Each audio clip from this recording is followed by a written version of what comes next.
A while back, Creation Ministries International put out a pamphlet that gave 15 questions for evolutionists. I'm only a layman, but here's how I can best answer these questions. How did life originate? There are several hypotheses regarding the origin of life, the infamous primordial ooze being the most famous one, but there are others. Right now, we can say that we are unsure of where life began, but that is still being researched. However, this is abiogenesis and has nothing to do with evolution. Evolution states nothing regarding the beginnings of life, just how existing life changes from one species to another. It would be like stating, where did the original hydrogen and oxygen molecules come from, and how do they bond? And if you can't answer that, plumbing does not exist. How did the DNA code originate? Over time. That really is the answer to many of the issues with evolution. Over time. You will probably hear that a few times over in this video. It is intuitive to believe that the first self-replicating molecules were simpler than the more complex life forms we find today. As these first molecules replicated, they became more complex. This complexity is represented by emerging DNA, helping keep the splitting cells similar to each other. It is not a translatable code in a human sense, but rather a way that we describe the cellular representations in a way that can be understood by us. How could mutations, accidental copying mistakes, DNA letters, exchanged, deleted, or added, genes duplicated, chromosome inversions, etc., create the huge volumes of information in the DNA of living things? As mutations occur, ones that are beneficial to the creature with the mutation are able to continue through survival of the creature that has the mutations, while bad mutations cause the creature that had them to have less likely chance of survival. As beneficial mutations have a chance to be passed on through increased survival and increased chance of reproduction, they accumulate. This accumulation over time causes these large amounts of information. Why is natural selection, a principle recognized by creationists, taught as evolution, as if it explains the origin of the diversity of life?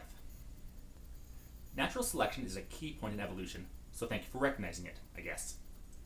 Because while mutations may be random, the beneficial ones are selected through nature by either giving the creature a better chance of survival or better ability to breed. Being able to pass on these mutations allow these mutations to thrive across the species.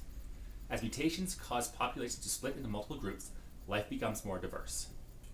Also, as mentioned earlier, evolution does not explain the origin of life. How did new biochemical pathways, which involve multiple enzymes working together in sequence, originate? These multiple enzymes working together in sequence did not just pop into existence in a random creature.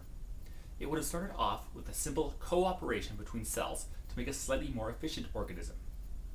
As these organisms became more and more complex, the connections between the cells became more and more complex, leading to the multiple parts of the organism working together. Living things looked like they were designed. So how do evolutionists know they were not designed? Design is a tricky word. There's no overall or long-term plan for evolution. There's nothing in it to say, we need humans, here's the path we must take. But with the billions and billions of... Hold on one second. I'm trying to say that, I gotta put one in here.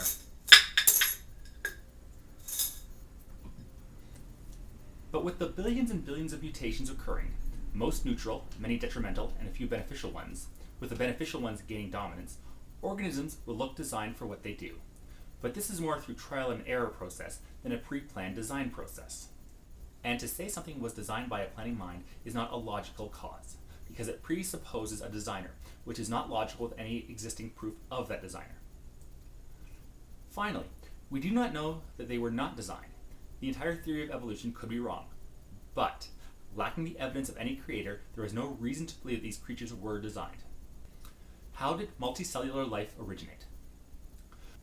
Multicellular life appears to have evolved independently several times, from lineages that produced animals, vegetables, several kinds of algae, molds, and fungus. In fact, the current estimate is that multicellular organisms evolved independently at least 8 times. To put it simply, cells working together have a better chance of survival. The most basic reason for cells to work together is defense. A clump of cells is better defended against predator cells than a single-celled creature. Natural selection can favor a cell that reduces its own reproductive potential, so long as it increases the reproductive potential of the other cells in the organism by a greater amount. This is known as kin selection. The individual cell no longer needs to keep itself alive, but is performing a function that keeps the individual organism alive, which allows the genetic information of all the cells to survive. How did sex originate? I needed to do a bit of extra research on this, because according to my wife, I don't know anything about sex. She was oddly emphatic about that for some reason. Yes, asexual reproduction takes half as many organisms to create new ones as sexual reproduction does. However, when there are multiple organisms involved, the chances of beneficial mutations spreading through the species and detrimental mutations being weeded out also increases, leading to more genetically viable offspring. Sharing of genetic information is incredibly beneficial to a species. Even viruses share genetic information.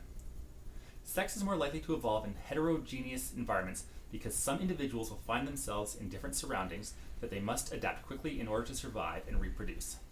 Sex allows them to do this by creating new gene combinations that have an advantage over existing, potentially maladaptive genotypes. The difference between male and female would have come about through the need to share that information.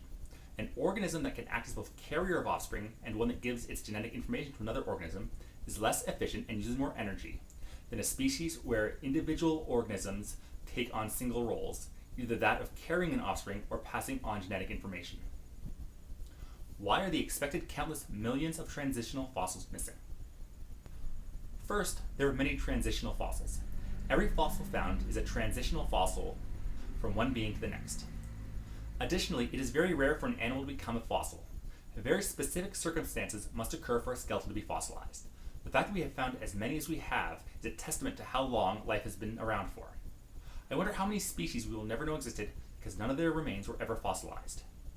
Although, if you're asking about missing links like this, then you are basically insane. Evolution does not say that two beings raised approximately 245 million years apart would have an exact middle combining the features of both. I don't care if you did work with Canada's national treasure Alan Thicke, that assumption is just wrong. How do living fossils remain unchanged over supposed hundreds of millions of years if evolution has changed worms into humans in the same time frame? Evolution does not work at an exact pace. There is no evolution formula saying, okay, it's been 50 years, change out your species. If a species is well adapted to its environment, and that environment does not change significantly, there will be no reason for the organism to change, and any beneficial mutations will have a hard time competing with others of its species that are already well suited to the environment. How did blind chemistry create mind intelligence, meaning, altruism, and morality? First off, nihilism is a philosophical study, so it should be taught in philosophy class, not in science class. So now in our narrative, we have jumped from developing creatures to human interaction. But the root cause is the same: what helps us survive. When we, human beings, split off from our proto-ape ancestors, our intelligence developed to help us survive. The ancestors that could figure out how to build tools or change the environment were better suited to produce offspring, which in turn built better tools and changed their environment even more. Altruism and morality is a bit more difficult. On the face of it, it seems that a creature that took care of itself first would be better likely to survive. But when viewed from a distance, that is shown to be incorrect.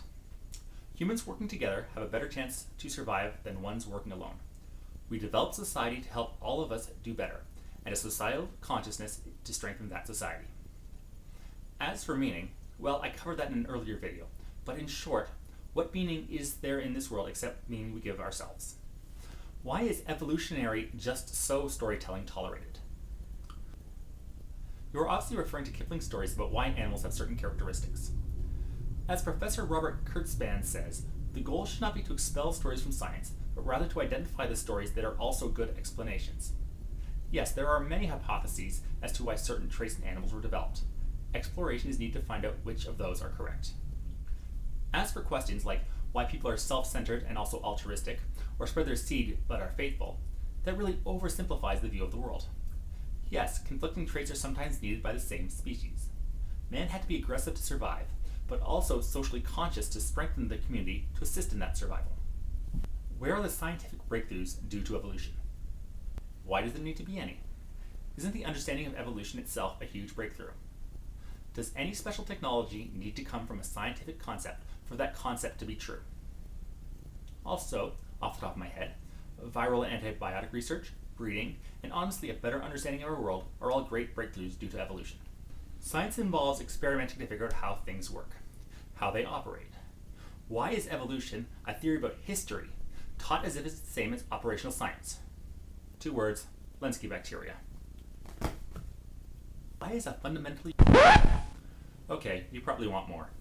In 2008, Dr. Richard Lenski published the results of a 20-year experiment where he and his team bred E. coli in 12 different batches, documenting how one batch of E. coli, after several thousand generations, mutated in order to gain nourishment from the citrate found in the petri dishes, something that wild E. coli could not do.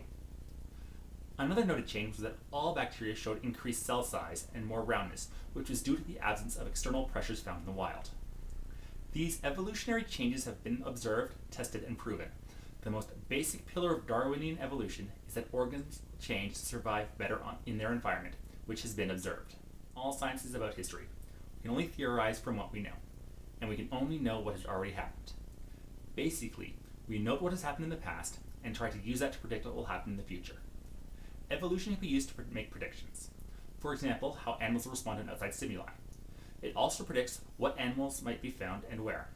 For example, currently there are whales that have teeth and ones that strain water with baleen.